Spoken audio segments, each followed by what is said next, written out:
Yemen के Houthi विद्रोहियों ने रविवार को इजराइल के दक्षिणी हिस्से पर एक ड्रोन हमला किया। तस्वीरों में साफ तौर पर देखा जा सकता है कि एक ड्रोन इजरायली सीमा के अंदर प्रवेश कर जाता है और अपने टारगेट तक पहुंचने की कोशिश करता है। ये एक अनमैन्ड एरियल व्हीकल था। ये घटना हाल के दिनों में बढ़ते तनाव का एक हिस्सा है, जहां हूती विद्रोहियों ने इजरायली हमलों के जवाब में अपनी रणनीति को और आक्रामक बना लिया है। हूती विद्रोहियों ने इजराइल पर अक्टूबर 2023 में गजा में युद्ध शुरू होने के बाद हमले शुरू किए। ये हमले फिलिस्तीनियों के समर्थन में बताए जाते हैं, लेकिन हाल के महीनों में ये काफी बढ़ गए हैं। अगस्त 2025 में इजराइल के ऑपरेशन लकी ड्रॉप के तहत सना में हूती प्रधानमंत्री अहमद अल रहाबी और अन्य वरिष्ठ अधिकारियों को निशाना बनाया गया, जिसमें अधिकांश हूती नेतृत्व मारा गया। इसके जवाब में हूतियों ने हमलों की तीव्रता बढ़ा दी। 13 सितंबर को उन्होंने फिलिस्तीन 2 हाइपरसोनिक बैलिस्टिक मिसाइल तेल अवीव के याफा क्षेत्र पर दागी। इसमें क्लस्टर बॉम्ब वॉरहेड था। आईडीएफ ने इसे सेंट्रल इजराइल के ऊपर इंटरसेप्ट कर लिया, लेकिन सायरन बजे और तनाव बढ़ गया। इसके बाद रविवार को एक ड्रोन हमला किया गया। तस्वीरों में भी देखा जा सकता है कि आयरन डोम ने किस तरह से इस ड्रोन को हवा में ही मार गिराया। पिछले 2 हफ्तों में हूतियों ने कम से कम 10 बैलिस्टिक मिसाइलें और 12 ड्रोन इजराइल पर दागे हैं। वे क्लस्टर म्यूनिशन के साथ इस्तेमाल इसका कर रहे हैं ताकि इजरायली रक्षा को चकमा दिया जा सके। अंसारुल्लाह ने कहा कि वे गहराई में लक्ष्यों का विस्तार करेंगे। हाल के समय में हूती विद्रोहियों ने इजराइल पर हमले बढ़ाए हैं। सितंबर 2025 तक इजरायली हवाई हमलों के जवाब में हूतियों ने अपनी रणनीति को और आक्रामक बना लिया, जिसमें हाइपरसोनिक मिसाइलें, क्लस्टर म्यूनिशन वाले हथियार और बड़े पैमाने पर ड्रोन स्वॉर्म शामिल हैं। ये हमले इजराइल की हवाई रक्षा प्रणालियों को चुनौती भी दे रहे हैं। हूती विद्रोही बार बार कह रहे हैं कि वे ये हमले फिलिस्तीनियों के समर्थन में कर रहे हैं। जब भी अंसारुल्लाह इजराइल पर कोई हमला करता है तो इसके बाद बयान जारी करके वे यही कहते हैं कि हमला गजा और फिलिस्तीन के समर्थन में किया गया है। और वे आगे ये भी कहते हैं कि हमले आगे भी जारी रहेंगे तब तक जब तक गजा में युद्ध विराम नहीं हो जाता। रविवार को किए गए ड्रोन अटैक से पहले शनिवार को हूती लड़ाकों ने याफा में एक बड़ा हमला किया, जिसमें उन्होंने फिलिस्तीन 2 हाइपरसोनिक बैलिस्टिक मिसाइल का उपयोग किया।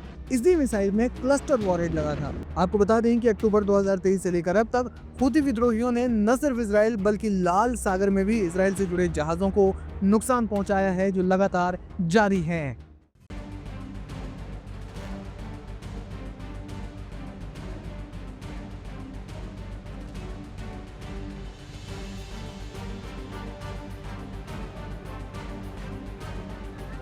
इस्लाम के सबसे पवित्र स्थानों में से एक मदीना पर मिसाइल अटैक की खबर ने पूरी दुनिया को दहला दिया है। सोशल मीडिया पर सामने आए इन वीडियोस ने पूरे मिडिल ईस्ट में हड़कंप मचा दी है। सऊदी अरब की मीडिया के अनुसार मिसाइल को मदीना स्थित मस्जिद के ऊपर इंटरसेप्ट किया गया, जिसका एक वीडियो भी अब सामने आ गया है। वीडियो में आसमान में गोला जाता हुआ नजर आ रहा है और आगे जाकर गायब हो जाता है। इस दौरान लोगों की भी नजरें आसमान पर टिक जाती हैं। रिपोर्ट्स के मुताबिक सऊदी अरब की एयर डिफेंस सिस्टम ने मिसाइल को इंटरसेप्ट कर हवा में ही उड़ा दिया। हूती के लड़ाकों ने बनाया मदीना को निशाना। अब तक आई खबरों के मुताबिक सऊदी अरब को आशंका है कि इस मिसाइल अटैक के पीछे हूतियों का हाथ हो सकता है। इस शक की वजह हूतियों और सऊदी अरब के बीच पुरानी रंजिश को बताया जा रहा है।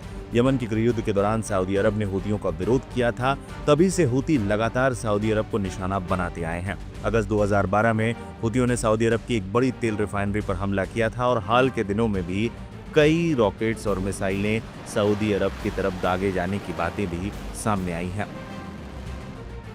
माना जा रहा है कि हालिया मिसाइल अटैक दोनों पक्षों के बीच पुरानी रंजिश का ही नतीजा है। 2016 में भी मक्का को निशाना बनाया गया था।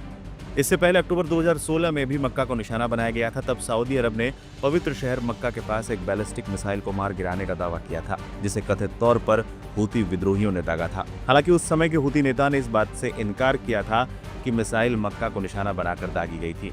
अब इस ताजे हमले को लेकर अभी तक तो हूतियों की ओर से कोई बयान सामने नहीं आया है। अभूतपूर्व है मक्का और मदीना की सुरक्षा। सऊदी अरब ने मक्का और मदीना की सुरक्षा के लिए अमेरिकी पेट्रियट मिसाइल डिफेंस सिस्टम तैनात किए हैं। सऊदी अरब रक्षा मंत्रालय के अनुसार मल्टी लेयर सुरक्षा तैनात की गई है, जिसमें एडवांस एयर डिफेंस सिस्टम और सर्विलांस सिस्टम तैनात किए गए हैं। आपको बता दें 2022 में अमेरिका ने हूतियों के खिलाफ जवाबी हमला करने के लिए 3.5 अरब डॉलर के रक्षा पैकेज के हिस्से के रूप में सऊदी अरब को 300 रेथियन पैट्रियट MIM-104E GEMT मिसाइलों की बिक्री को मंजूरी दी थी। पेट्रियट एयर डिफेंस सिस्टम कितना असर था? MIM-104 patriot air defence system एक मोबाइल सतह से हवा में मार करने वाली मिसाइल प्रणाली है। यह सिस्टम बैलिस्टिक मिसाइलों, क्रूज मिसाइलों, ड्रोन और अन्य हवाई खतरों को पहचानने और उन्हें तबाह करने में सक्षम है। इसके PAC-3 वेरिएंट में एडवांस रडार और इंटरसेप्टर शामिल हैं जो हाई स्पीड लक्ष्यों को प्रभावी ढंग से रोक सकते हैं। इस प्रणाली की मैक्सिमम स्पीड करीब 160 किलोमीटर और ये 600 किलोमीटर प्रति घंटा से ज्यादा की स्पीड से उड़ान भरने वाले लक्ष्यों को भेद सकती है।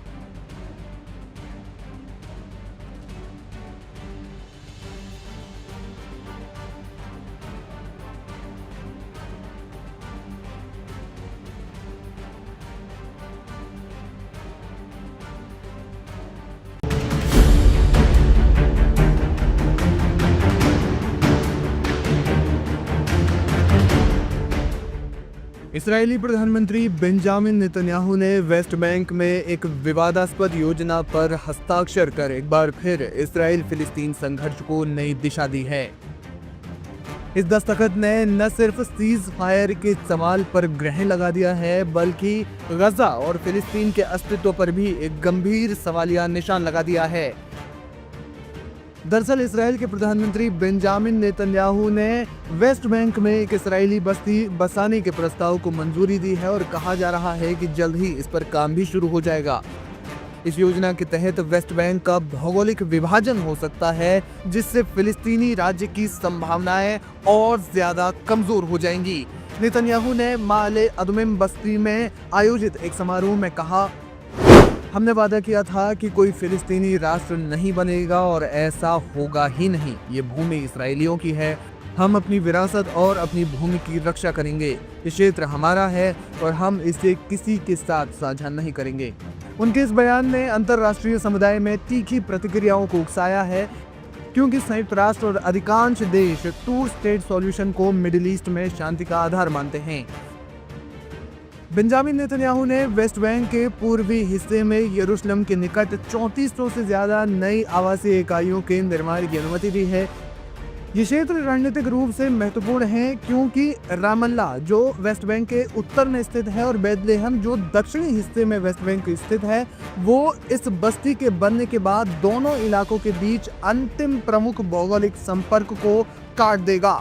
नतीजतन वेस्ट बैंक दो अलग अलग हिस्सों में बढ़ जाएगा, जिससे फिलिस्तीनी राज्य की क्षेत्रीय निरंतरता नष्ट हो जाएगी।